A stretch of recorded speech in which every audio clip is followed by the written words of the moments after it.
A piece of feedback we've been getting consistently from our players is that they want a stick that's as graphically simple as possible, but for us, we still need to make it so that players can identify that stick. So we concentrated on putting the graphic on the bottom of the stick. So when you turn that stick over, you'll notice that there's a bright yellow stripe running up and down. For us, it's important that when a player scores and throws that stick over his head, that bright yellow stripe shines in the light so that every kid and every consumer can see that stick from far away and know that that's a Supreme 195. It's a neat idea with the color on the back of it, and like you said, when you score a goal, you can see the yellow up in the air. But it's pretty cool.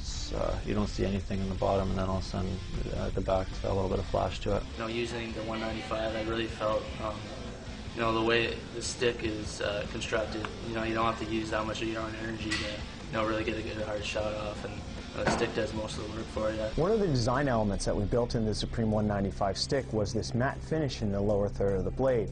And working with partners in the NHL, NCAA, CHL, and even looking at youth hockey players, we've noticed that a lot of kids have started spray painting the bottom of their sticks. The main thing that they were trying to do was to make it easier for them to find the puck. The other thing they're trying to do is help reduce the glare. So by finishing it in a matte, dull black finish, we're able to give that player both attributes right out of the gate when they buy that stick off the shelf. You know, one thing growing up, I painted all my equipment black, so my stick would be all blacked out. And I think with this kind of design, it's just a little bit more, you know, there's a lot of black in it. It's a good-looking stick. I like the webbing and stuff on the bottom, but I also like how it's kind of spray painted on the bottom, because you see a lot of guys, I do it now too, spray paint the bottom of their stick down there. And I think it's a pretty neat stick. You know, I've always been working on my shot and wanting to get a stick that, you know, the puck seems to kind of jump off your blade a little bit and you don't have to work too hard to get a decent shot off.